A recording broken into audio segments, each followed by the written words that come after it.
मैं अब भाषण शुरू। 2025-26 के लिए बजट प्रस्तुत करती हूँ। इस वर्ष का बजट यह सरकार के जो प्रयास हैं कि विकास को बढ़ावा देना, समावेशी विकास को बढ़ावा देना, निजी क्षेत्र के निवेश को बढ़ावा देना, जो घरेलू के सहानुभूति है, विश्वास है, उसको बढ़ाना, और साथ ही साथ भारत के जो मध्यम वर्गीय परिवार है उनकी खर्च शक्ति को बढ़ाना। हम सब मिलकर एक ऐसी यात्रा पर चल रहे हैं जो कि राष्ट्र को एक बहुत विकास की तरफ ले जाएगा, संपन्नता की तरफ ले जाएगा और विश्व प्रगति ले जाएगा। माननीय प्रधानमंत्री श्री नरेंद्र मोदी जी की अध्यक्षता में जैसा कि हम पहला क्वार्टर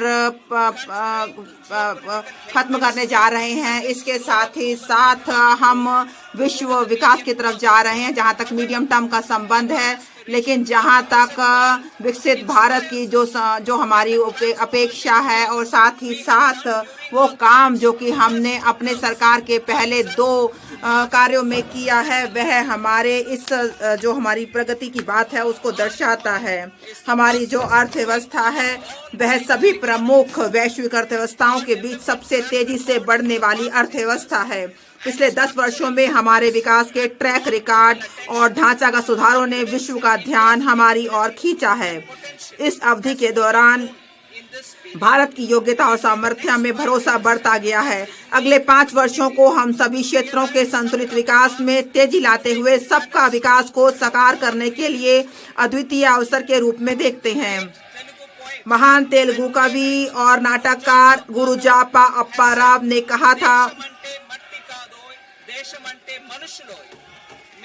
अर्थात कोई देश केवल उसकी मिट्टी से नहीं है बल्कि देश उसके लोगों से हैं। इसके अनुरूप हमारे लिए विकसित भारत में शामिल हैं गरीबी से मुक्ति, 100% अच्छे स्तर की स्कूली शिक्षा, बेहतरीन सस्ती और सर्वसुलभ स्वास्थ्य सेवाओं तक पहुंच, 100% कुशल कामगार के साथ सार्थक रोजगार, आर्थिक गतिविधियों में 70% महिलाएं और हमारे देश को food basket of the world बनाने वाले किसान।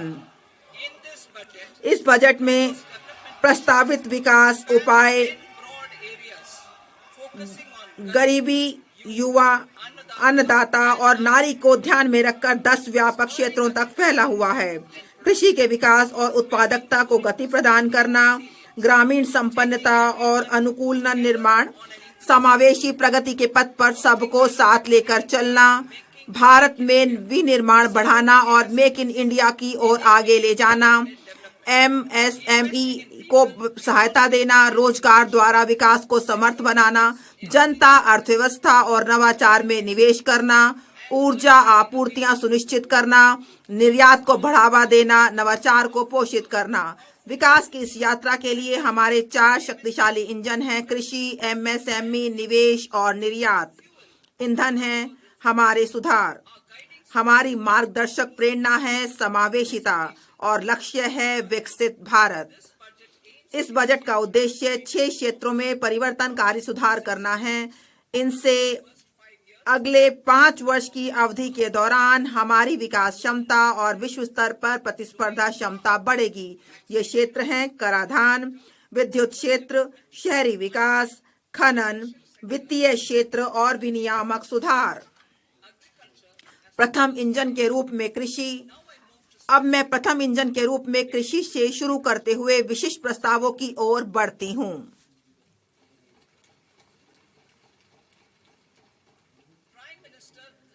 प्रधानमंत्री धन धान्य कृषि योजना, विकासशील कृषि जिला कार्यक्रम। आकांक्षी जिला कार्यक्रम की सफलता से प्रेरणा लेकर हमारी सरकार राज्यों की भागीदारी से प्रधानमंत्री धन धान्य कृषि योजना का शुभारंभ करेगी। इस कार्यक्रम में मौजूदा योजनाओं और विशिष्ट उपायों के अभिसरण के माध्यम से कम उत्पादकता, कम फसलों की बुआई और औसत में से कम ऋण मानदंडों वाले 100 जिलों को शामिल किया जाएगा। इसका उद्देश्य संवर्धित कृषि उत्पादकता, 2 फसल विविधता और सतत कृषि पद्धतियों को अपनाना, 3 पंचायत और ब्लॉक स्तर पर फसल कटाई के बाद भंडारण बढ़ाना। 4, सिंचाई की सुविधाओं में सुधार करना। और 5, दीर्घ अवधि और लघु अवधि ऋण की उपलब्धता को सुविधाजनक बनाना होगा। इस कार्यक्रम से 1.7 करोड़ किसानों को मदद मिलने की संभावना है। ग्रामीण संपन्नता और अनुकूलन निर्माण। एक व्यापक बहुक्षेत्रीय ग्रामीण संपन्नता और अनुकूलन निर्माण कार्यक्रम राज्यों की भागीदारी से प्रारंभ किया जाएगा। इससे कौशल, निवेश, प्रौद्योगिकी के माध्यम से कृषि में कम रोजगार का समाधान होगा और ग्रामीण अर्थव्यवस्था में नई जान आएगी। इसका उद्देश्य ग्रामीण क्षेत्रों में प्रचुर मात्रा में अवसर पैदा करना है ताकि प्रवास एक विकल्प ना हो, ना कि अनिवार्यता। यह कार्यक्रम ग्रामीण महिलाओं, युवा किसानों, ग्रामीण युवाओं, उपेक्षित और छोटे किसानों और भूमिहीन परिवारों पर ध्यान केंद्रित करेगा। इसका विवरण अनुलग्नक में दिया गया है। वैश्विक और घरेलू सर्वश्रेष्ठ पद्धतियों को शामिल किया जाएगा और बहुपक्षीय विकास बैंकों से उपयुक्त तकनीकी और वित्तीय सहायता प्राप्त की जाएगी। पहले चरण में 100 विकासशील कृषि जिलों को शामिल किया जाएगा। दलहन में आत्मनिर्भरता। हमारी सरकार खाद्य तेलों में आत्मनिर्भरता प्राप्त करने के लिए राष्ट्रीय खाद्य तिलहन मिशन को कार्यान्वित कर रही है। हमारे किसानों के पास हमारी जरूरतों के लिए और इससे कहीं अधिक उपजाने का सामर्थ्य है। 10 वर्ष पहले हमने ठोस प्रयास किए थे और दलहनों में लगभग आत्मनिर्भरता प्राप्त करने में सफलता प्राप्त की थी। किसानों ने 50% तक फसल क्षेत्र को बढ़ाकर इसमें सहयोग दिया और सरकार ने खरीद और लाभकारी मूल्यों की व्यवस्था की थी। तब से आय में वृद्धि और बेहतर आर्थिक क्षमता के साथ दलहनों की हमारी खपत में उल्लेखनीय वृद्धि हुई है। अब हमारी सरकार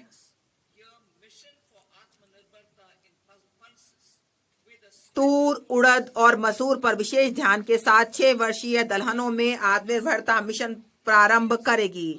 इसका विस्तृत विवरण अनुलग्न ख में दिया गया है।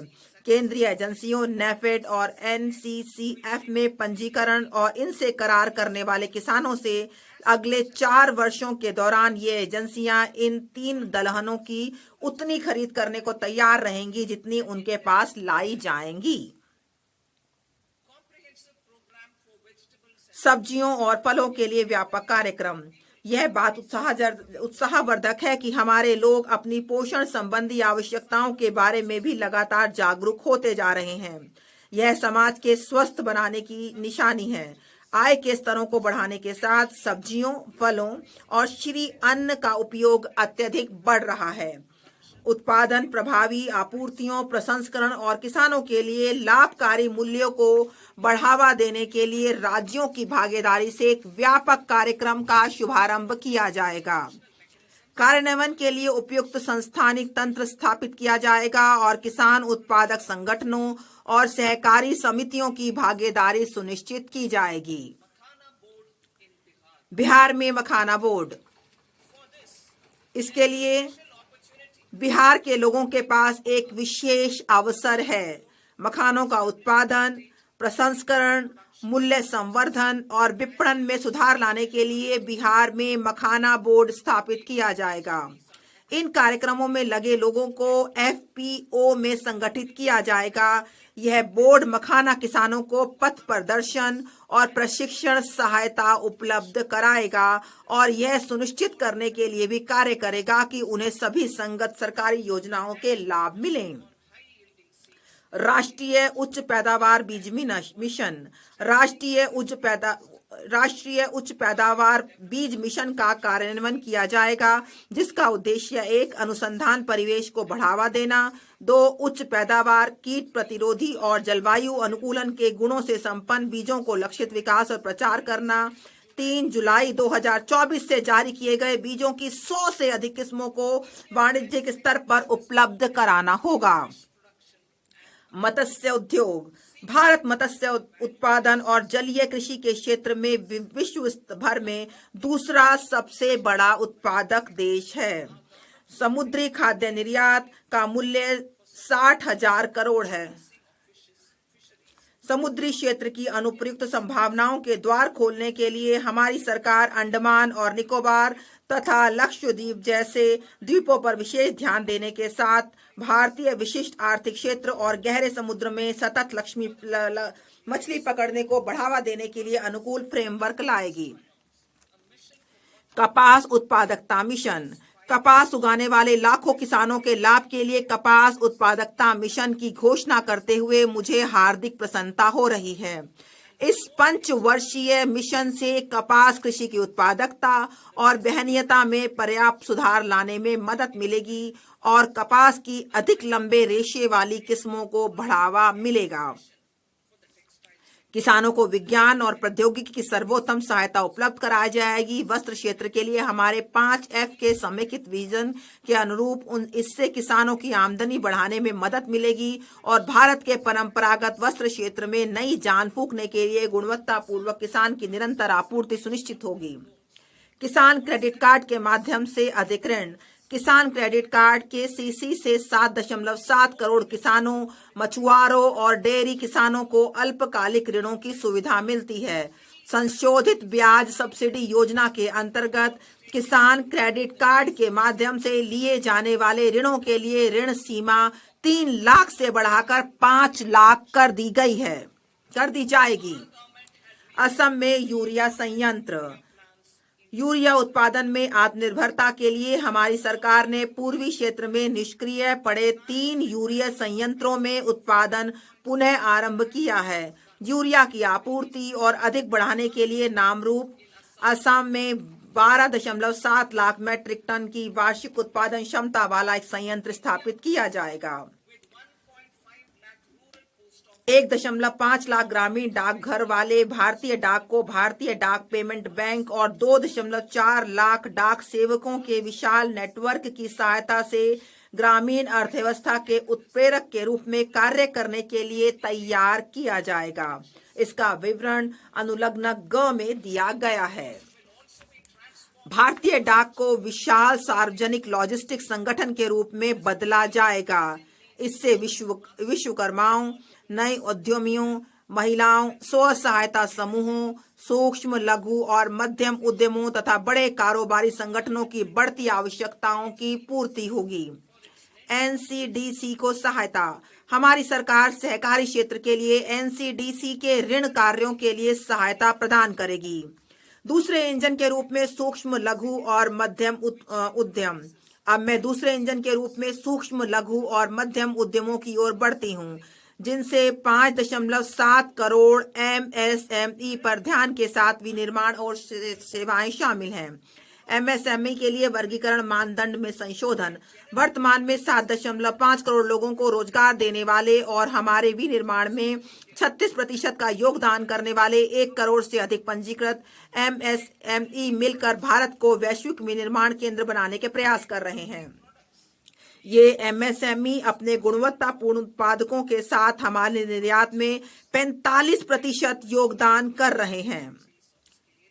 MSME को अधिक व्यापक पैमाने पर दक्षता, प्रौद्योगिकीय उन्नयन और पूंजी तक बेहतर पहुंच की सुविधा पाने में उनकी सहायता करने के उद्देश्य से सभी MSME के लिए वर्गीकरण से संबंधित निवेश और कारोबार की सीमाओं को क्रमशः 2.5 और 2 गुना तक बढ़ाया जाएगा। इससे उन्हें बड़े उद्यम बनने और हमारे युवाओं के लिए रोजगार सृजित करने का आत्मविश्वास प्राप्त होगा। विवरण अनुलग्न घ में दिया गया है। गारंटी कवर के साथ ऋण उपलब्धता में पर्याप्त वृद्धि। सूक्ष्म और लघु उद्यमों के लिए 5 करोड़ से बढ़ाकर 10 करोड़, जिससे अगले 5 वर्षों में 1.5 लाख करोड़ के अतिरिक्त ऋण उपलब्ध होंगे। दूसरा, स्टार्टअप के लिए 10 करोड़ से बढ़ाकर 20 करोड़, जिसमें आत्मनिर्भर भारत के लिए महत्वपूर्ण 27 प्रमुख क्षेत्रों में ऋणों के लिए गारंटी शुल्क कम करके 1% किया जाएगा और उत्तम तरह से चल रहे निर्यातक MSME के लिए 20 करोड़ तक के सावधि ऋण।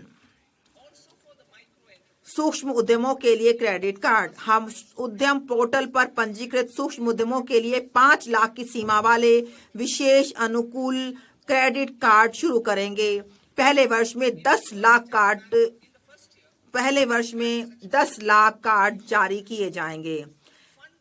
स्टार्टअप के लिए निधियों का कोष। स्टार्टअप के लिए वैश्विक निवेश निधियों AIF को 91,000 करोड़ से अधिक की प्रतिबद्धताएं प्राप्त हुई हैं। इन्हें 10,000 करोड़ के सरकारी अंशदान से स्थापित निधियों के कोष की सहायता प्राप्त है। अब विस्तारित कार्यक्षेत्र और 10,000 करोड़ के नए अंशदान के साथ निधियों के नए कोष की स्थापना की जाएगी।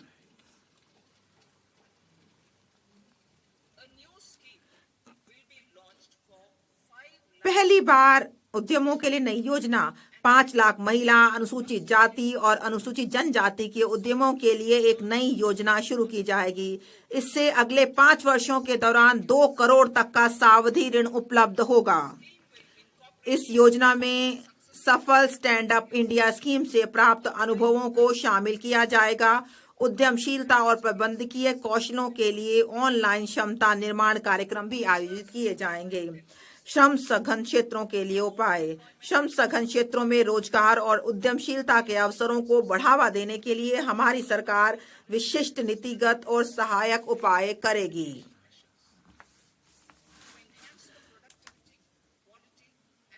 भारत के फुटवियर और लेदर क्षेत्र की उत्पादकता, गुणवत्ता और प्रतिस्पर्धात्मकता बढ़ने हेतु फोकस उत्पाद स्कीम कार्यान्वित की जाएगी। इस स्कीम में लेदर, फुटवियर और उत्पादों के लिए सहायता के अलावा बिना लेदर वाले गुणवत्तापूर्ण फुटवियर के उत्पादन हेतु आवश्यक डिजाइन क्षमता, घटक विनिर्माण और मशीनों के लिए सहायता दी जाएगी। इस स्कीम से 22 लाख व्यक्तियों को रोजगार मिलने और 4 लाख करोड़ का कारोबार और 1.1 लाख करोड़ से अधिक का निर्यात होने की उम्मीद है। खिलौना क्षेत्र के लिए उपाय। राष्ट्रीय खिलौना कार्य योजना के आधार पर हम भारत को वैश्विक खिलौना केंद्र बनाने के लिए एक योजना कार्यान्वित करेंगे। इस योजना में क्लस्टरों, कौशलों और ऐसे विनिर्माण इकोसिस्टम के विकास पर जोर दिया जाएगा जिसके परिणाम स्वरूप उच्च गुणवत्ता वाले ऐसे अनूठे, नवीन और पर्यावरण अनुकूल खिलौने मिलेंगे जो मेड इन इंडिया ब्रांड का प्रतिनिधित्व करेंगे। खाद्य प्रसंस्करण के लिए सहायता। पूर्वोदय में हमारी प्रतिबद्धता के अनुरूप हम बिहार में राष्ट्रीय प्रौद्योगिकी उद्यमशीलता और प्रबंधन संस्थान स्थापित करेंगे। इस संस्थान से पूरे पूर्वी क्षेत्र में खाद्य प्रसंस्करण कार्यकलापों को पुरजोर बढ़ावा मिलेगा। इसके परिणाम स्वरूप 1. किसानों के उत्पादों के मूल्य संवर्धन के माध्यम से उनकी आमदनी बढ़ेगी और 2. युवाओं को कौशल प्रशिक्षण, उद्यमशीलता और रोजगार के अवसर प्राप्त होंगे। विनिर्माण मिशन मेक इन इंडिया को आगे बढ़ाना। हमारी सरकार केंद्रीय मंत्रालयों और राज्यों के लिए नीतिगत सहायता, निष्पादन कार्य योजनाओं, शासन और निगरानी फ्रेमवर्क उपलब्ध कराकर मेक इन इंडिया को आगे बढ़ाने के उद्देश्य से लघु, मध्यम और बड़े उद्यमों को शामिल करते हुए राष्ट्रीय विनिर्माण मिशन की स्थापना करेगी। इसका विवरण अनुलग्नक अंग में दिया गया है और यह जो इसका जो जलवायु अनुकूल विकास की परतों को ध्यान में रखते हुए मिशन स्वच्छ प्रौद्योगिकी विनिर्माण को भी सहायता प्रदान करेगा। इसका उद्देश्य घरेलू मूल्यवर्धन में पर्याप्त सुधार करना, solar PV cell, EV battery, मोटरों, कंट्रोलरों, इलेक्ट्रोलाइजरों, विंड टर्बाइनों, अत्यधिक वोल्टेज वाले ट्रांसमिशन उपकरण और ग्रिड स्किल बैटरियों का हमारा इकोसिस्टम तैयार करना होगा। तीसरे इंजन के रूप में निवेश। अब मैं तीसरे इंजन के रूप में निवेश की ओर बढ़ती हूं, जिसमें लोगों में निवेश, अर्थव्यवस्था में निवेश और नवाचार में निवेश शामिल है।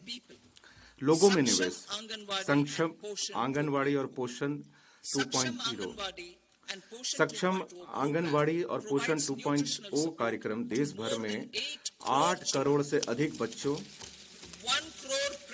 1 करोड़ गर्भवती महिलाओं तथा स्तनपान कराने वाली महिलाओं और आकांक्षी जिलों एवं पूर्वोत्तर क्षेत्र में लगभग 20 लाख किशोरियों को पोषण संबंधी सहायता प्रदान करता है।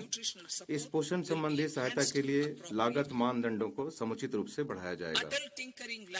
अटल टिंकरिंग प्रयोगशालाएं हमारे बच्चों में जिज्ञासा और नवाचार की भावना उत्पन्न करने तथा वैज्ञानिक सोच को बढ़ावा देने के लिए अगले 5 वर्षों में सरकारी स्कूलों में 50,000 अटल टिंकरिंग प्रयोगशालाएं स्थापित की जाएंगी। सरकारी माध्यमिक स्कूलों और प्राथमिक स्वास्थ्य केंद्रों पीएचसी के लिए ब्रॉडबैंड कनेक्टिविटी। भारत नेट परियोजना के अंतर्गत ग्रामीण क्षेत्रों में सभी सरकारी माध्यमिक स्कूलों और प्राथमिक स्वास्थ्य केंद्रों को ब्रॉडबैंड कनेक्टिविटी प्रदान की जाएगी। भारतीय भाषा पुस्तक scheme for skilling will be set up with global expertise and partnerships to equip our youth with the skills required for Make for India, Make for the World manufacturing. The partnership will cover curriculum design, training of trainers, and a skills certification framework and periodic reviews. Expansion of capacity in IITs. Total number of students in 23 IITs has increased 100% from 65,000 to 1.35 lakh in the past 10 years.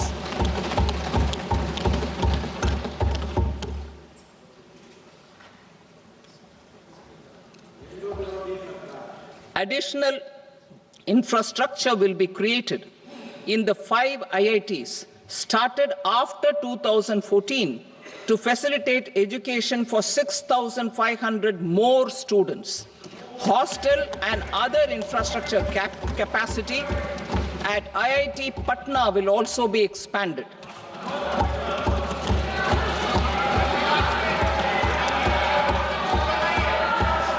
Center of Excellence.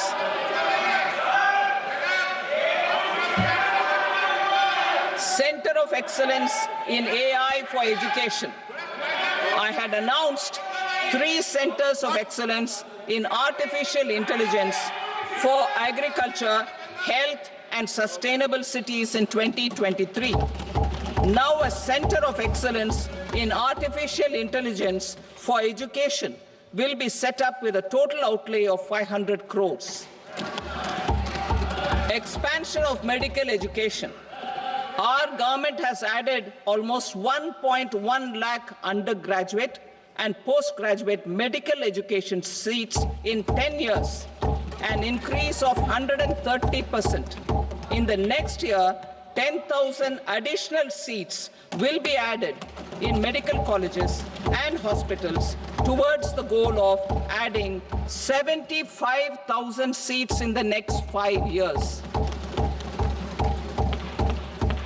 Daycare cancer centers in all district hospitals. Our government will facilitate setting up of daycare cancer centers in all district hospitals in the next 3 years. 200 centers will be established in 25-26 itself. Strengthening urban livelihoods. Our government has been giving priority to assisting urban poor and vulnerable groups.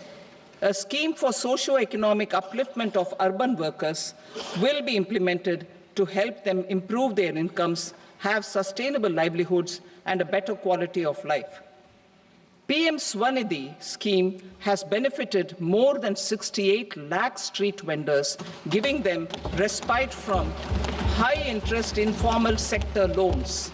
Building on this success, the scheme will be revamped with enhanced loans from banks, UPI-linked credit cards with 30,000 rupees limit, and capacity building support. Social Security Scheme for welfare of online platform workers. Gig workers of online platforms provide great dynamism to the new age services economy. Recognizing their contribution, our government will arrange for their identity cards and registration on the e-Shram portal. They will be provided health care under PM Jan Arogya Yojana. This measure is likely to assist nearly 1 crore gig workers.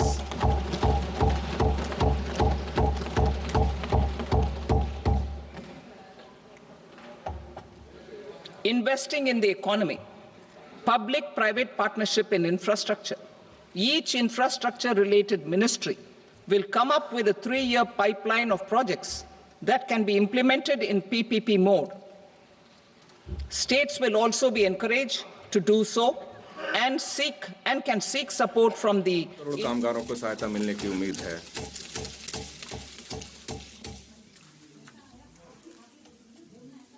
investing in the economy. अर्थव्यवस्था में निवेश, अवसंरचना में सार्वजनिक निजी भागीदारी, अवसंरचना से जुड़ा प्रत्येक मंत्रालय 3 वर्ष पाइपलाइन वाली परियोजनाओं को लाएगा जिन्हें पीपीपी मोड में कार्यान्वित किया जा सके। राज्यों को भी ऐसा करने के लिए प्रोत्साहित किया जाएगा और वे पीपीपी प्रस्तावों को तैयार करने के लिए IIPDF भारत अवसंरचना परियोजना विकास निधि स्कीम से सहायता ले सकते हैं। अवसंरचना के लिए राज्यों को सहायता, पूंजीगत व्यय और सुधारों के लिए interest free loans to states for capital expenditure and incentives. पूंजीगत व्यय और सुधारों के लिए प्रोत्साहन हेतु राज्यों को 50 वर्ष की अवधि वाले ब्याज मुक्त ऋण हेतु 1.5 लाख करोड़ के परिव्यय का प्रस्ताव किया जाता है। परिसंपत्ति मौद्रीकरण योजना 2025-30 वर्ष 2021 में घोषित प्रथम परिसंपत्ति मौद्रीकरण योजना की सफलता को आगे बढ़ाते हुए नई परियोजनाओं में 10 लाख करोड़ की पूंजी निवेश के लिए वर्ष 2025-30 हेतु द्वितीय परिसंपत्ति मौद्रीकरण योजना को शुरू किया जाएगा। इस योजना को सहायता प्रदान करने के लिए विनियामक और राजकीय उपायों को सुसंगत बनाया जाएगा। जल जीवन मिशन वर्ष 2019 से 15 करोड़ से अधिक परिवारों को नल से पेयजल प्रदान किया गया है, जो ग्रामीण आबादी का 80% हिस्सा है। 100% कवरेज हासिल करने के लिए बढ़े हुए कुल परिव्यय के लिए इस मिशन का विस्तार 2028 तक करने की घोषणा करते हुए मुझे खुशी हो रही है।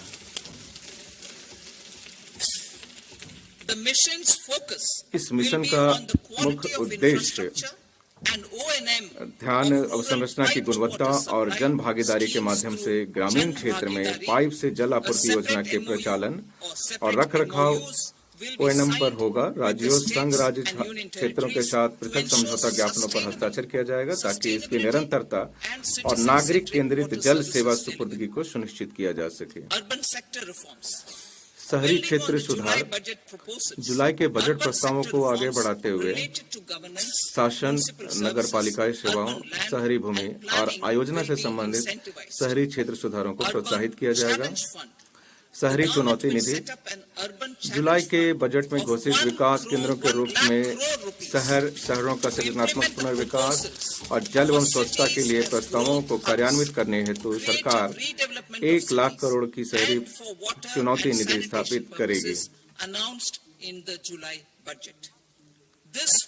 यह निधि भरोसेमंद परियोजनाओं की लागत के 25% तक की धनराशि को इस शर्त के साथ वित्त पोषित करेगी कि लागत का कम से कम 50% बॉन्ड, बैंक ऋणों और पीपी से वित्त पोषित किया जाए। वर्ष 2025-26 के लिए 10,000 करोड़ के आवंटन का प्रस्ताव है। विद्युत क्षेत्र सुधार हम राज्यों द्वारा बिजली वितरण सुधारों और अंतर राज्य ट्रांसमिशन क्षमता के संवर्धन को प्रोत्साहित करेंगे। इससे बिजली कंपनियों की वित्तीय स्थिति और क्षमता में सुधार होगा।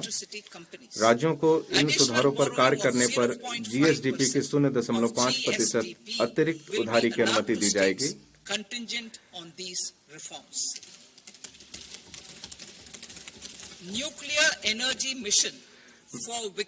विकसित भारत के लिए परमाणु ऊर्जा मिशन हमारे ऊर्जा परिवर्तन संबंधी प्रयासों के लिए वर्ष 2047 तक कम से कम 100 गीगावाट परमाणु ऊर्जा का विकास अत्यावश्यक है। इस लक्ष्य को हासिल करने के लिए निजी क्षेत्र के साथ सक्रिय भागीदारी हेतु परमाणु ऊर्जा अधिनियम और परमाणुवीय नुकसान के लिए सिविल दायित्व अधिनियम में संशोधन किए जाएंगे। लघु मॉड्यूलर रिएक्टरों SMR के अनुसंधान और विकास के लिए 20,000 करोड़ के परिव्यय के साथ एक परमाणु ऊर्जा मिशन स्थापित किया जाएगा। वर्ष 2033 तक स्वदेशी रूप से विकसित कम से कम 5 SMR क्रियाशील हो जाएंगे।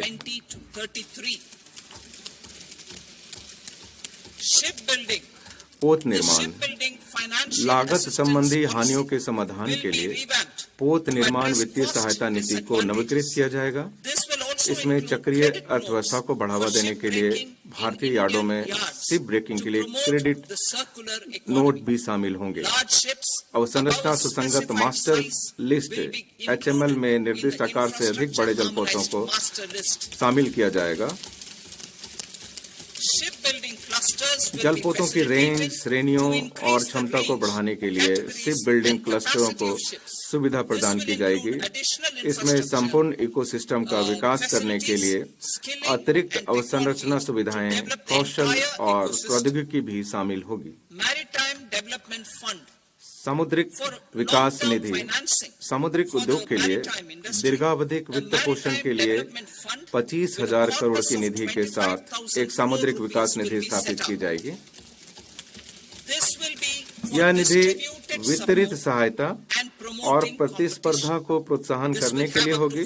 इसमें सरकार द्वारा 49% तक अंशदान किया जाएगा और शेष राशि पत्तनों और निजी क्षेत्र से जुटाई जाएगी।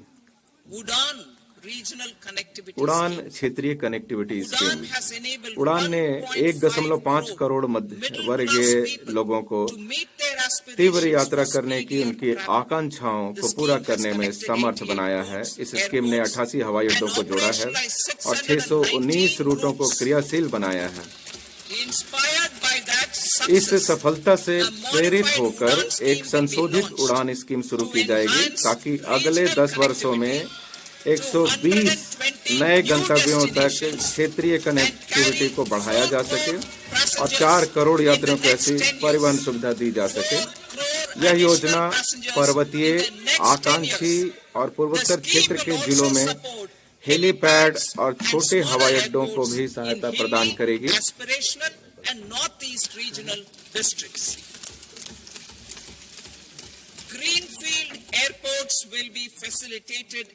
बिहार में ग्रीनफील्ड एयरपोर्ट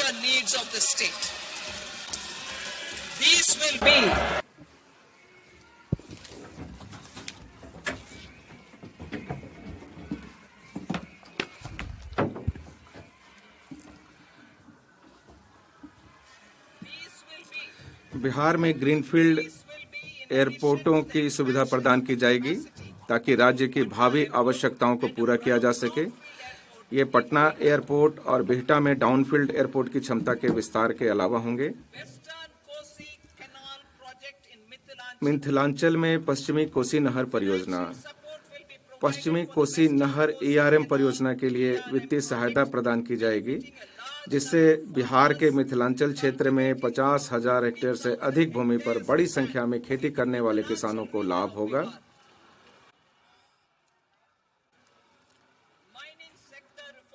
खनन क्षेत्र सुधार, सर्वोत्तम पद्धतियों के आदान प्रदान और राज्य खनन सूचकांक की संस्थापना के माध्यम से लघु खनिजों सहित खनन क्षेत्र में सुधार किए जाएंगे। अवशिष्ट पदार्थों से महत्वपूर्ण खनिज प्राप्त करने के लिए एक नीति तैयार की जाएगी।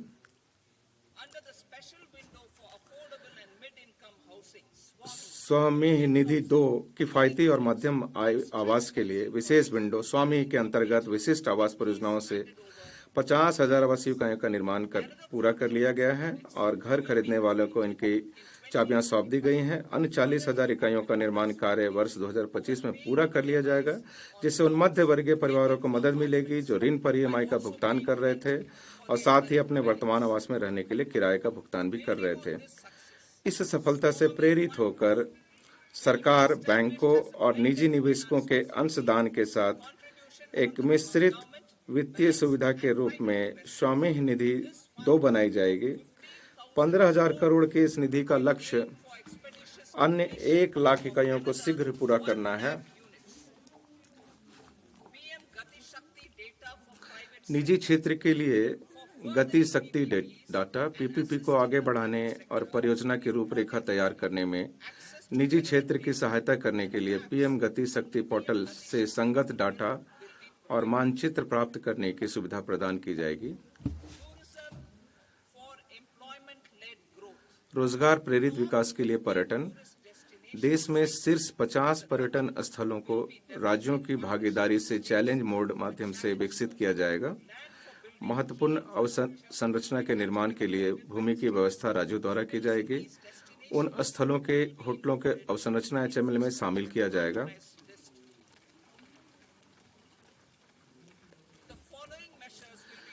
रोजगार प्रेरित विकास को सुगम बनाने के लिए निम्नलिखित उपाय किए जाएंगे।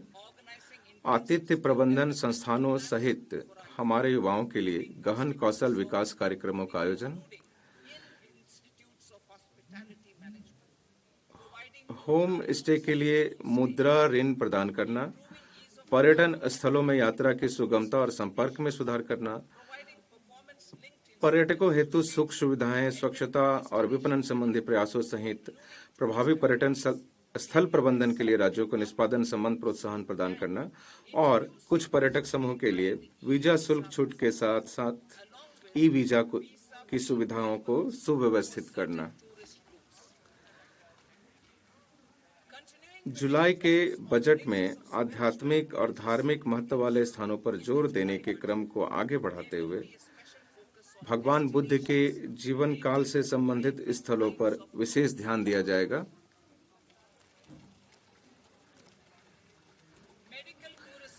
भारत में चिकित्सा पर्यटन और स्वास्थ्य लाभ, क्षमता निर्माण और आसान वीजा मानदंडों के साथ निजी क्षेत्र की भागीदारी से भारत में चिकित्सा पर्यटन और स्वास्थ्य लाभ को बढ़ावा दिया जाएगा।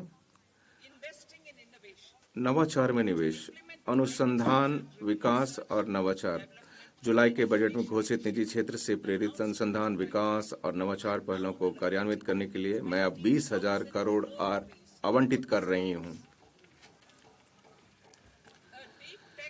डीप टेक निधियों का कोष इस पहल के एक हिस्से के रूप में अगली पीढ़ी के स्टार्टअप को उत्प्रेरित करने के लिए डीप टेक निधियों के कोष पर भी विचार किया जाएगा। अगले 5 वर्षों में पीएम अनुसंधान अध्यावृत्ति योजना के अंतर्गत संवर्धित वित्तीय सहायता के साथ आईआईटी और आईआईएससी में प्रौद्योगिकी अनुसंधान के लिए 10,000 अध्येता वृत्तियां प्रदान की जाएंगी। फसल जर्म प्लाज्म के लिए जीन बैंक, भविष्य में खाद्य और पोषण सुरक्षा के लिए 10 लाख जर्म प्लाज्म लाइनों के साथ दूसरे जीन बैंक की स्थापना की जाएगी। यह सार्वजनिक और निजी दोनों क्षेत्रों का आनुवंशिक अनुसंधान के लिए संरक्षण प्रदान करेगी।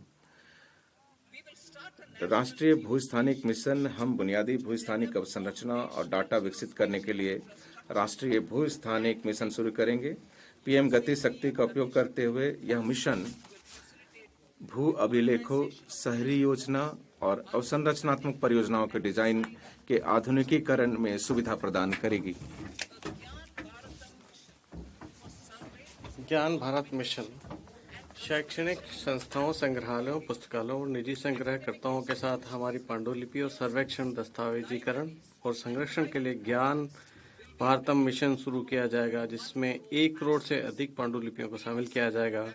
ज्ञान के आदान प्रदान के लिए भारतीय ज्ञान प्रणाली का एक राष्ट्रीय डिजिटल संग्रहण स्थापित किया जाएगा।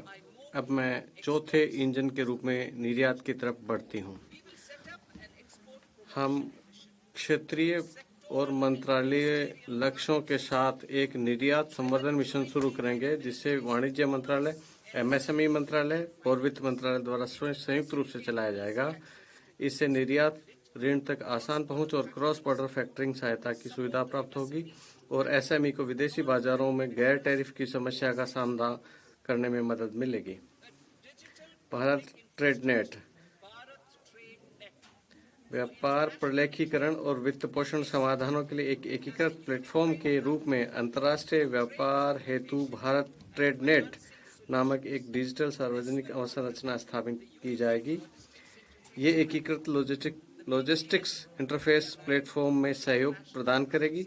बीटीएन को अंतर्राष्ट्रीय पद्धतियों के साथ सुसंगत बनाया जाएगा। वैश्विक आपूर्ति श्रृंखला के साथ हमारी अर्थव्यवस्था को जोड़ने के लिए घरेलू विनिर्माण क्षमताओं के विकास हेतु सहायता प्रदान की जाएगी। वस्तुनिष्ठ मानदंडों के आधार पर क्षेत्रों की पहचान की जाएगी। चुनिंदा उत्पादों और आपूर्ति श्रृंखलाओं के लिए वरिष्ठ अधिकारियों और उद्योगों के प्रतिनिधियों की भागीदारी के साथ सुविधा समूह गठित किए जाएंगे। इसके माध्यम से इंडस्ट्री 4.0 के में बहुत से अवसर मौजूद हैं, जिसके लिए उच्च कौशल और प्रतिभा की आवश्यकता होगी। हमारे युवाओं के पास दोनों गुण हैं। युवाओं के लाभ के लिए इस अवसर का लाभ उठाने के लिए हमारी सरकार घरेलू इलेक्ट्रॉनिक उपकरण उद्योग को सहायता प्रदान करेगी।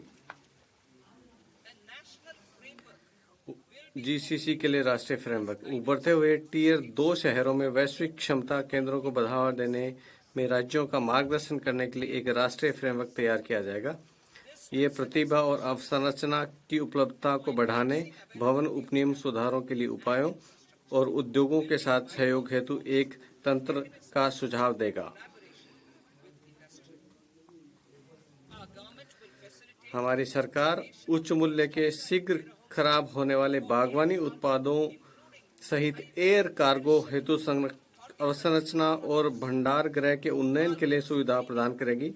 कार्गो जांच और सीमा शुल्क प्रोटोकॉल को सुव्यवस्थित और प्रयोक्ता अनुकूल बनाया जाएगा।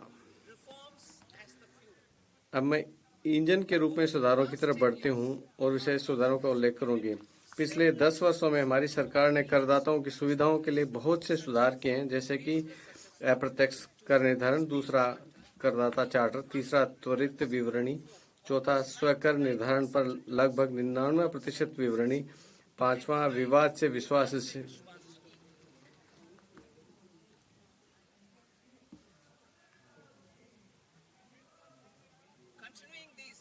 इन प्रयासों को आगे बढ़ाते हुए मैं कर विभाग के पहले विश्वास बाद में जांच संबंधी प्रतिबद्धता को पुनः दोहराती हूं। मैं अगले सप्ताह एक नया आयकर विधेयक प्रस्तुत करने का भी प्रस्ताव करती हूं। मैं भाग 6 में अप्रत्यक्ष कर सुधारों और प्रत्यक्ष करों में किए जाने वाले परिवर्तनों का विस्तृत विवरण दूंगी। बीमा क्षेत्र में विदेशी प्रत्यक्ष निवेश।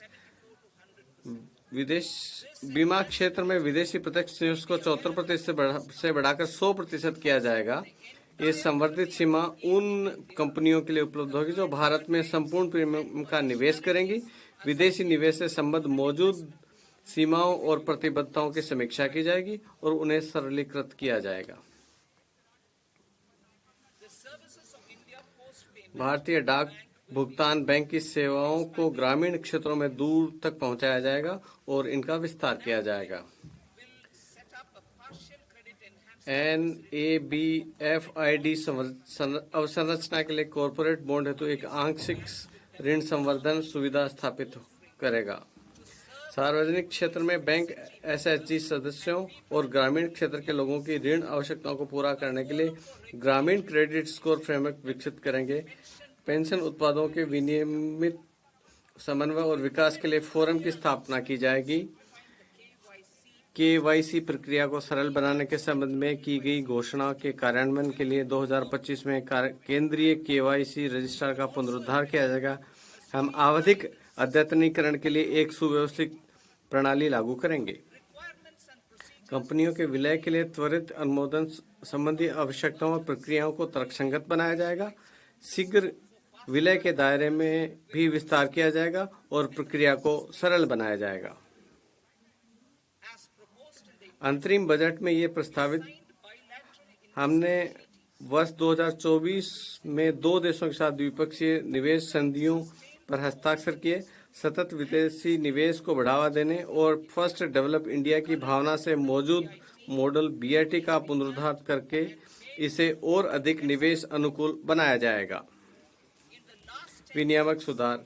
पिछले 10 वर्षों के दौरान वित्तीय और गैर वित्तीय सहित विभिन्न पहलुओं में हमारी सरकार ने व्यवसाय करने की सुगमता के प्रति दृढ़ प्रतिबद्धता दिखाई है।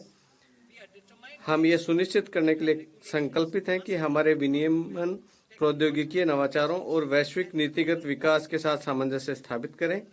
सिद्धांत और विश्वास आधारित एक सरल विनियामक फ्रेमवर्क से उत्पादकता और रोजगार में वृद्धि होगी।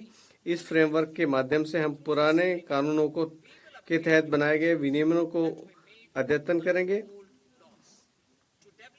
21वीं सदी के लिए उपयुक्त इस आधुनिक, लचीली, जन उपयोगी और विश्वास आधारित विनियामक फ्रेमवर्क को विकसित करने के लिए मैं 4 विशिष्ट उपायों का प्रस्ताव करती हूँ। सभी गैर वित्तीय क्षेत्र संबंधी विनियमनों, प्रमाण, लाइसेंस और अनुमतियों की समीक्षा करने के लिए विनियामक सुधार हेतु उच्च स्तरीय समिति गठित की जाएगी। समिति से 1 वर्ष के भीतर अपनी सिफारिश प्रस्तुत करने की उम्मीद होगी। इसका उद्देश्य विश्वास आधारित आर्थिक व्यवस्था को सुदृढ़ करके परिवर्तनशील उपाय करना है, ताकि विशेषकर निरीक्षण और अनुपालन के मामले में व्यवसाय करने की सुगमता को बढ़ाया जा सके। राज्यों को भी इस प्रयास में शामिल होने के लिए प्रोत्साहित किया जाएगा। प्रतिस्पर्धी समन्वित संघवाद की भावना को आगे बढ़ाने के लिए वर्ष 2025 में राज्यों का निवेश अनुकूल सूचकांक शुरू किया जाएगा। वित्तीय स्थिरता और विकास परिषद के अंतर्गत वर्तमान वित्तीय विनियमनों और सहायक अनुदेशों के प्रभाव का मूल्यांकन करने के लिए एक तंत्र स्थापित किया जाएगा। ये तंत्र उनकी जवाबदेही बढ़ाने और वित्तीय क्षेत्र के विकास के लिए एक फ्रेमवर्क भी तैयार करेगा। जन विश्वास अधिनियम 2023 में 180 से अधिक कानूनी प्रावधानों को गैर आपराधिक घोषित कर दिया गया था। हमारी सरकार अब विभिन्न कानूनों में 100 से अधिक प्रावधानों को गैर आपराधिक बनाने के लिए जन विश्वास विधेयक 2.0 लाएगी। अब मैं राजकोषीय नीति के बारे में बताना चाहूंगी।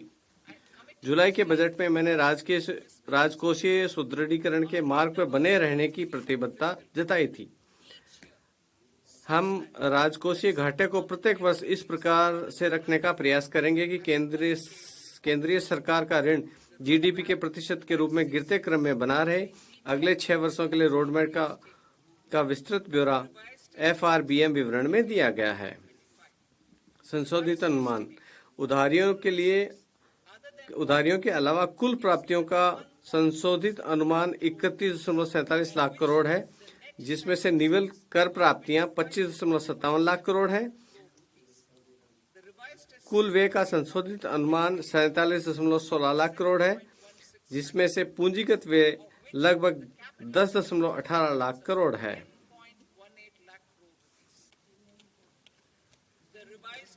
राजकोषीय घाटे का संशोधित अनुमान जीडीपी का 4.8% है।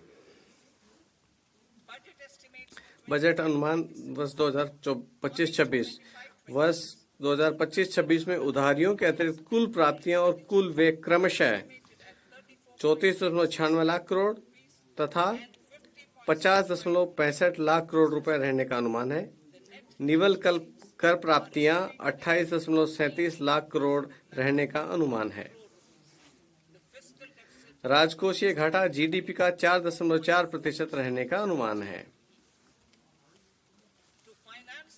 राजकोषीय घाटे को वित्तपोषित करने के लिए दिनांकित प्रतिभूतियों से निवल बाजार उधारियों के 11.54 लाख करोड़ रहने का अनुमान है। शेष वित्तपोषण लघु बचतों और अन्य स्रोतों से आने की संभावना है।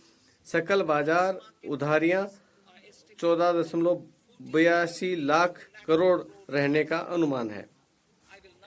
अब मैं भाग 6 की ओर बढ़ती हूँ।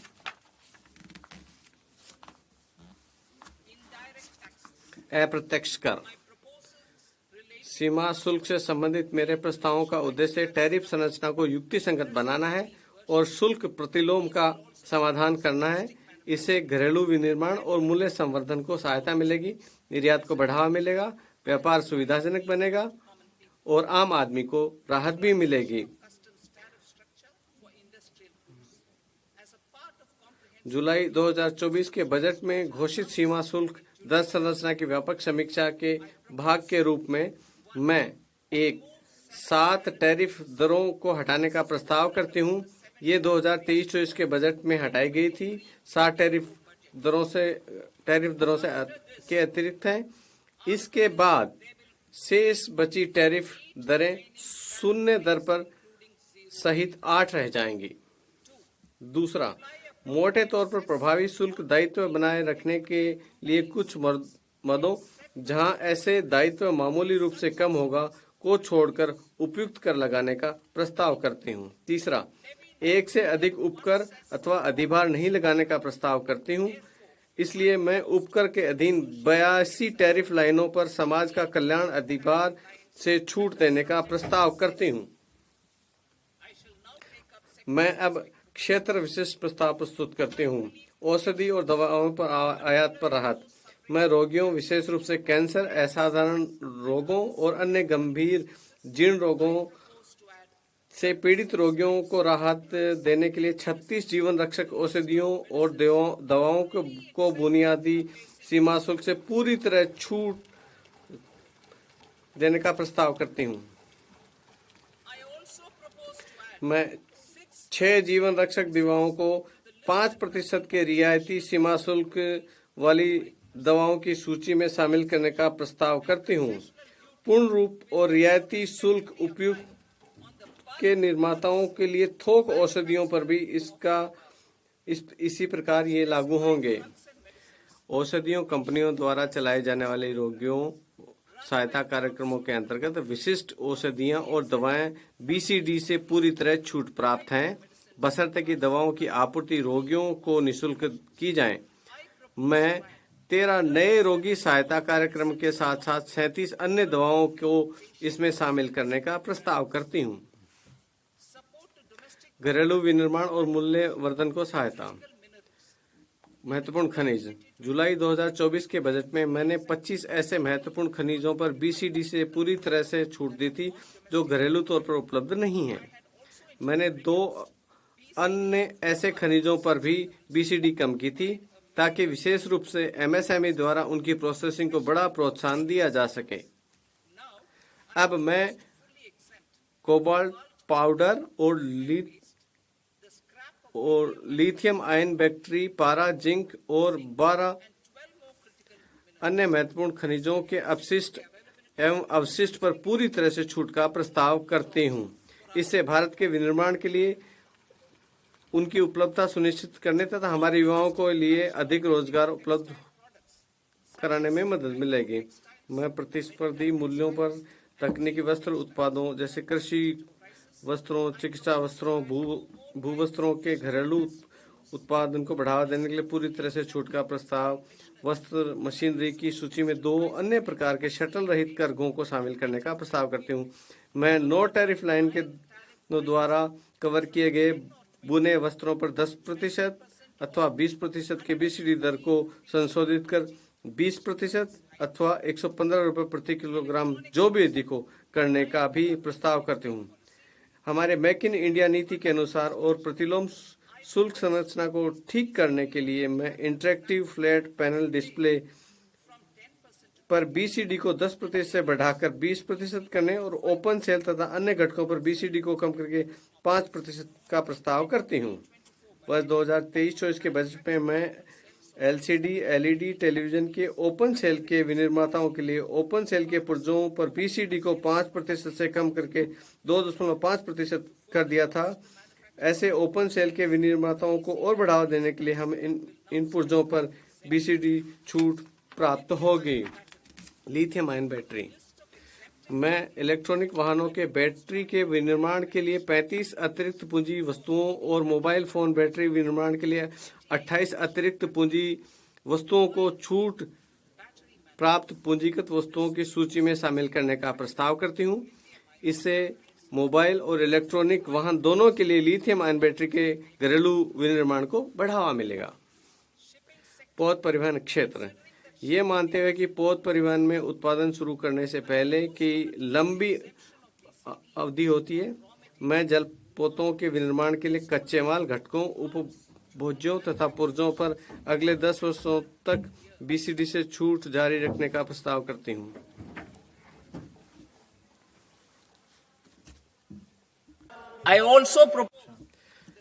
मैं पुराने पोतों को तोड़ने और अधिक प्रतिस्पर्धी बनाने के लिए इस सामान छूट देने का भी प्रस्ताव करते हूँ। मैं वर्गीकरण उत्पादों को रोकने के लिए कैरियर ग्रेड इथरनेट स्विच पर BCD non carrier ethernet switch को सक्षम बनाने के लिए 20% से कम करके 10% का प्रस्ताव करती हूँ।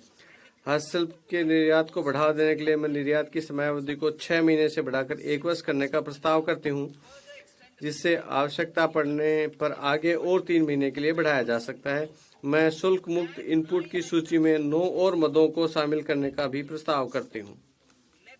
लेदर क्षेत्र, मैं घरेलू मूल्य वर्धन और रोजगार के लिए आयात और सुविधाजनक बनाने के लिए वेट ब्लू लेदर पर BCD से पूर्ण छूट देने का प्रस्ताव करती हूँ।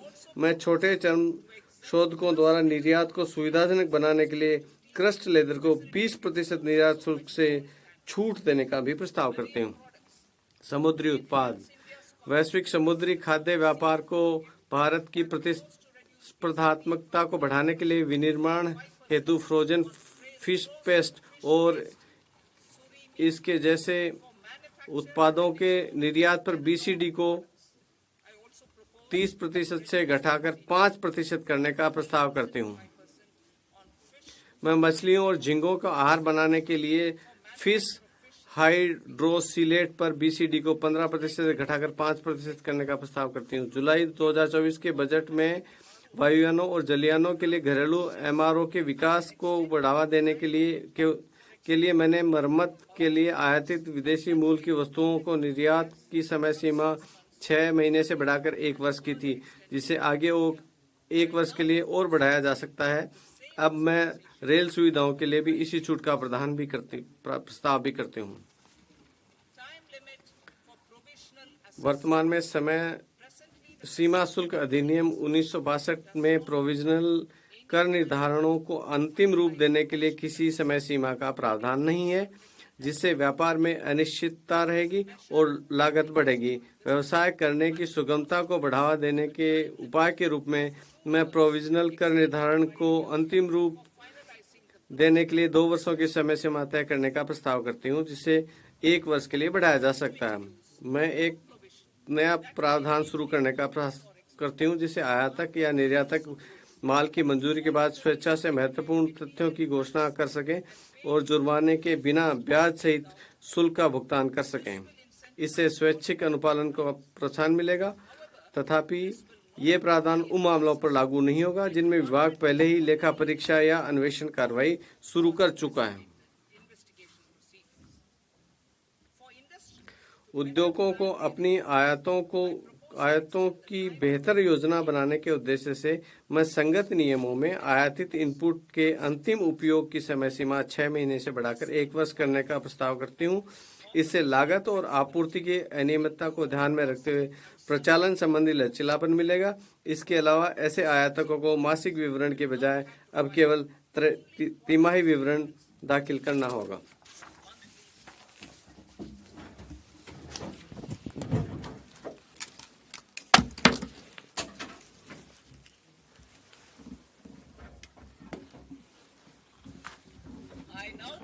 अब मैं अपने प्रत्यक्ष कर प्रस्तावों पर आती हूँ। भाग क में मैंने विकसित भारत के विजन को साकार करने के लिए कराधान सुधारों को मुख्य सुधारों के रूप में संक्षिप्त रूप में रेखांकित किया है।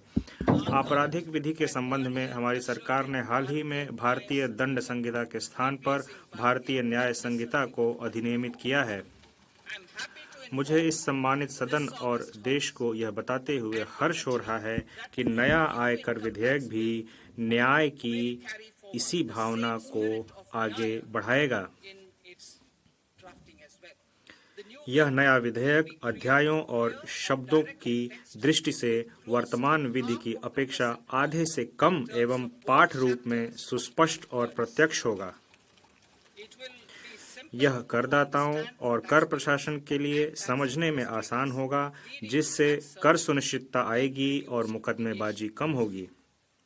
तथापि सुधार मंजिल नहीं है, बल्कि हमारे लोगों और अर्थव्यवस्था के लिए अच्छे परिणाम प्राप्त करने के साधन मात्र हैं। सुशासन प्रदान करने के लिए प्रक्रियाशील होने की आवश्यकता होती है। द थिरुकुरल ने श्लोक 542 में इसे व्यक्त किया है, जो इस प्रकार है: वानों की वाजहुम उलागेल्ला मन्नावन कोनों की वाजहुम कुडी, अर्थात जैसे जीवित प्राणी वर्षा की आशा में जीते हैं वैसे ही नागरिक सुशासन की आशा में जीते हैं।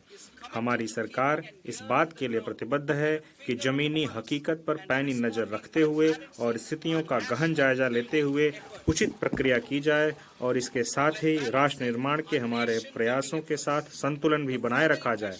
निम्नलिखित उपाय इस बात का ब्यौरा देंगे कि प्रधानमंत्री मोदी जी के नेतृत्व में हमारी सरकार ने नागरिकों द्वारा व्यक्त आवश्यकताओं को समझने, और मैं पुनः इसको दोहराती हूँ कि निम्नलिखित उपाय इस बात का ब्यौरा देंगे कि प्रधानमंत्री मोदी जी ने के नेतृत्व में हमारी सरकार ने नागरिकों द्वारा व्यक्त आवश्यकताओं को समझने और उसे संबोधित करने के लिए किस प्रकार के कदम उठाए गए। मेरे कर प्रस्ताव इसी मनोभाव से प्रेरित हैं। मेरे प्रस्ताव के उद्देश्य इस प्रकार हैं: मध्य वर्ग पर विशेष ध्यान देते हुए व्यक्तिगत आयकर सुधार, कठिनाइयां कम करने के लिए टीडीएस और टीटीएस को युक्ति संगत बनाना, स्वैच्छिक अनुपालन को प्रोत्साहित करना, अनुपालन के बोझ को कम करना, व्यवसाय कम करने की सुगमता, रोजगार और निवेश। मैं वैयक्तिक आयकर के संबंध में अपना प्रस्ताव अंत में प्रस्तुत करूंगी। कठिनाइयां कम करने के लिए टीडीएस और टीडीएस को तर्कसंगत बनाना। मैं टीडीएस की दरों और सीमाओं की संख्याओं को उसे युक्ति संगत बनाने का प्रस्ताव करती हूँ।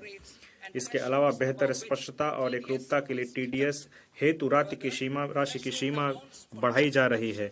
वरिष्ठ नागरिकों के लिए ब्याज दर पर कटौती की सीमा 50,000 से दोगुनी बढ़ाकर 1 लाख की जा रही है।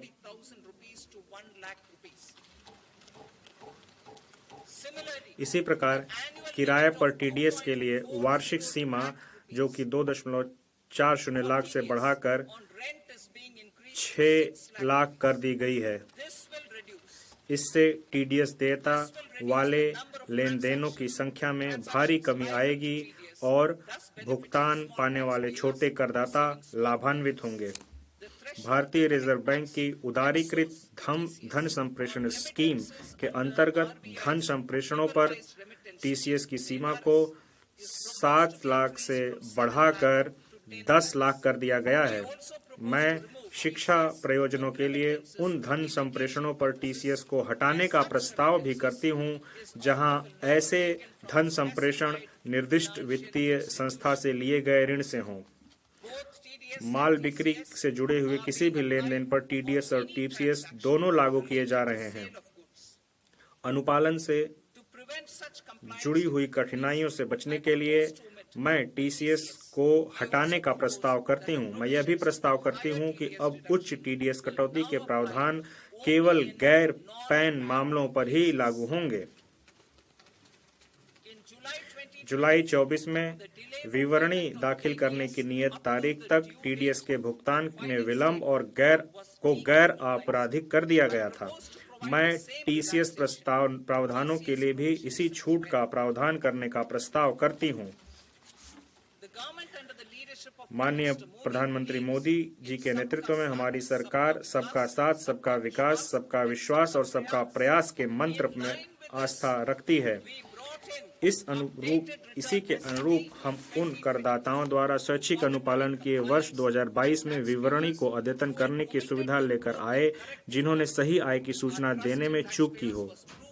करदाताओं पर हमारा विश्वास सही साबित हुआ। लगभग 90 लाख करदाताओं ने अतिरिक्त कर का भुगतान करते हुए स्वैच्छिक रूप से अपनी आय संबंधित ब्यौरों को अद्यतन किया।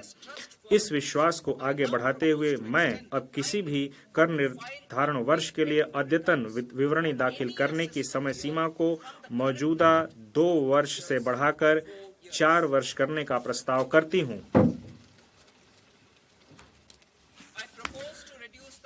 मैं छोटे धर्मार्थ न्यास संस्थानों की पंजीकरण की अवधि को बढ़ाकर 5 वर्ष से 10 वर्ष करके ऐसी संस्थाओं के अनुपालन संबंधी बोझ को कम करने का प्रस्ताव करती हूँ। यह भी प्रस्ताव किया जाता है कि धर्मार्थ संस्थाओं द्वारा अपूर्ण आवेदनों को दाखिल किए जाने जैसी छोटी चूक के अत्यधिक गंभीर परिणाम न हो।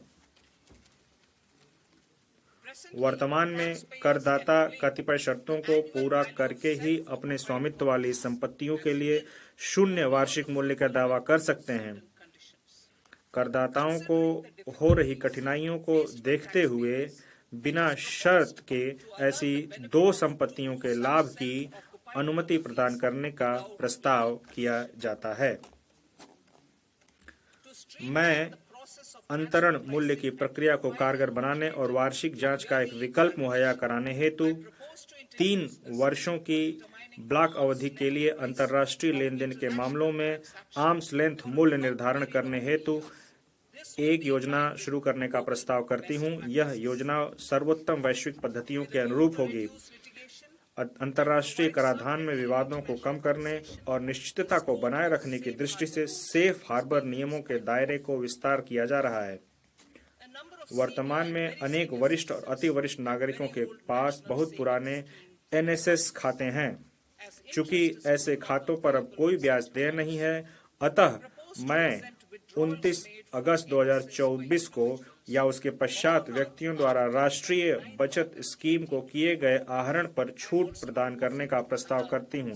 मैं NPS वात्सल्य खातों के लिए भी ऐसी ही व्यवस्था का प्रस्ताव करती हूं, जैसे कि समग्र सीमाओं के अध्ययन सामान्य NPS खातों के लिए उपलब्ध है।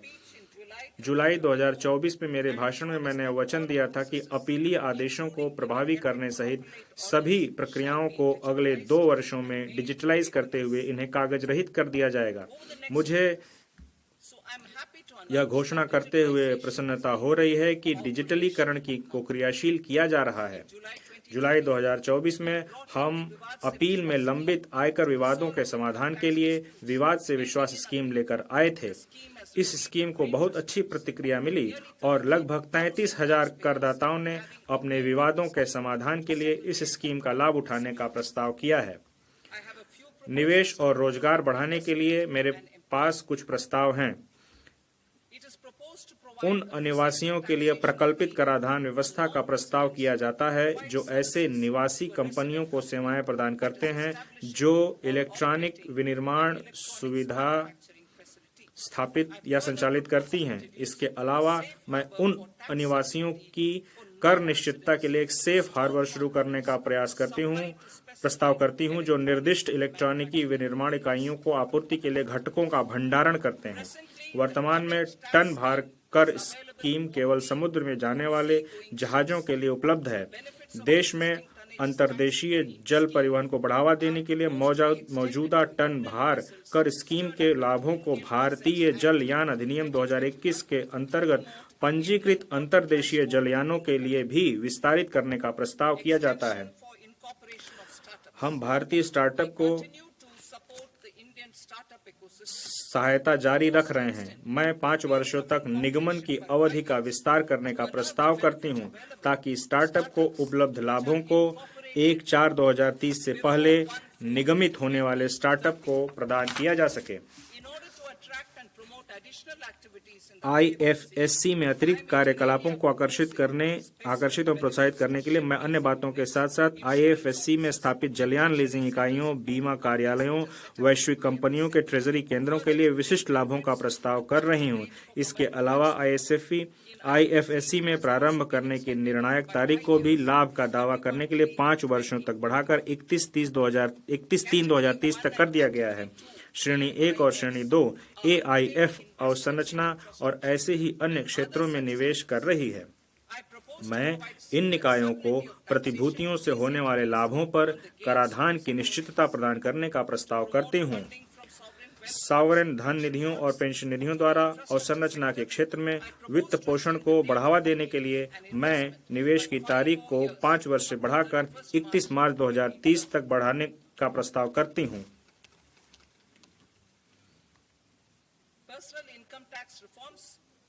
मध्य वर्ग पर विशेष ध्यान देते हुए वैयक्तिक आयकर सुधार।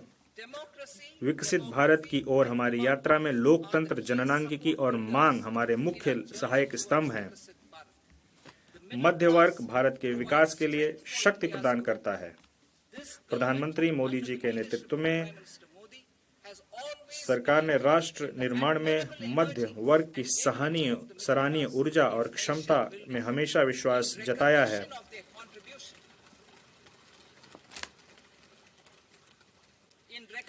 उनके योगदान को देखते हुए हमने उनके कर के बोझ को समय समय पर कम किया है।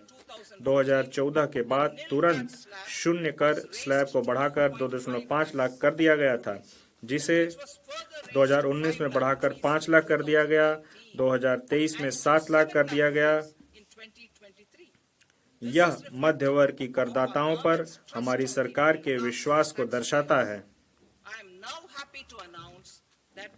मुझे अब यह घोषणा करते हुए प्रसन्नता हो रही है कि नई कर व्यवस्था के अंतर्गत 12 लाख तक की आय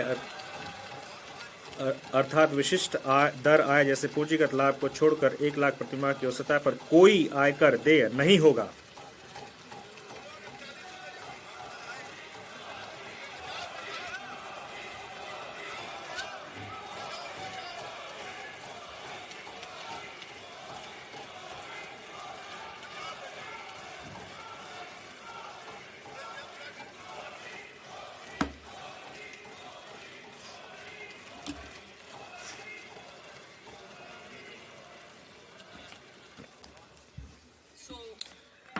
अतः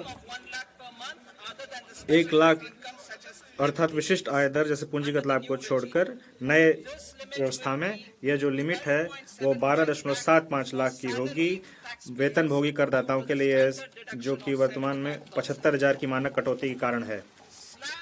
सभी करदाताओं को लाभान्वित करने के लिए सभी श्रेणियों में कर स्लैब और दरों में परिवर्तन किए जा रहे हैं। यह नई संरचना मध्य वर्ग के करों को काफी कम करेगी और घरेलू उपभोग, बचत और निवेश को बढ़ावा देने के लिए उनके पास अधिक धनराशि उपलब्ध होगी। मैं नई कर व्यवस्था में निम्नानुसार कर दर संरचना को संशोधित करने का प्रस्ताव करती हूँ। 0 से 4 लाख रुपए 0, 4 से 8 लाख रुपए 5%, 8 से 12 लाख रुपए 10%, 10 से 12 लाख रुपए 15%, 16 से 20 लाख रुपए 20%, 20 से 24 लाख रुपए 25%, 24 लाख रुपए से अधिक 30%,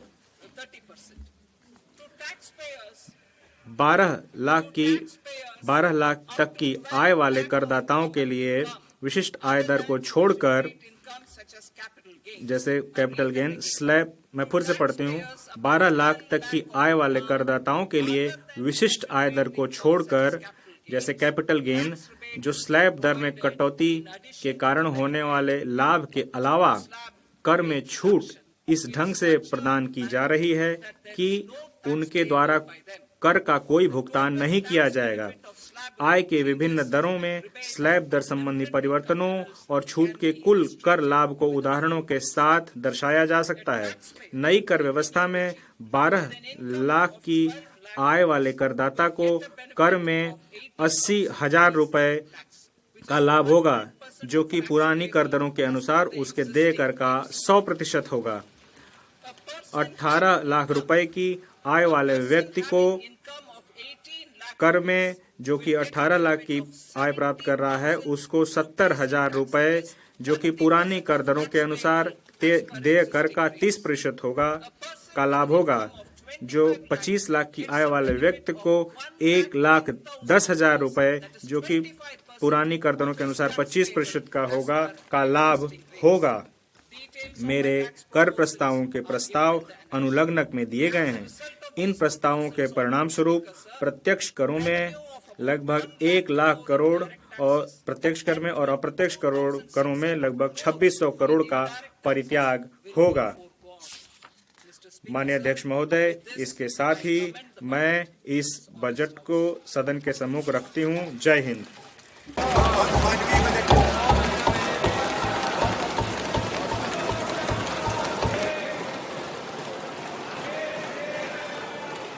item number 2, Shrimati Nirmala Sitharaman. Sir, आपकी अनुमति से मैं निम्नलिखित सदन बजट के सत्र हाउस के पदन पर रखती हूँ। बजट प्रबंधन अधिनियम 2030 का, फिस्कल पॉलिसी स्ट्रेटजी स्टेटमेंट और macro economic framework statement. Item number 3, Sitharaman ji महोदय, मैं आपकी अनुमति से मैं यह प्रस्ताव करती हूं कि वित्त विधेयक 2025 को सदन के सम्मुख लाया जाए। पुनर्स्थापित करने की अनुमति प्रदान की जाए। जो सदस्य इसके पक्ष में हाँ कहें, जो सदस्य विरोध में ना कहें। मेरे विचार में निर्णय हाँ वालों के पक्ष में हुआ। हाँ वालों के पक्ष में अनुमति प्रदान की जाती है। माननीय मंत्री जी अब विधेयक को पुनर्स्थापित करें। मैं विधेयक पुनर्स्थापित करती हूँ। सभा की कार्रवाई सोमवार दिनांक 3 फरवरी 2025 को प्राप्त 11 बजे तक के लिए स्थगित की जाती है।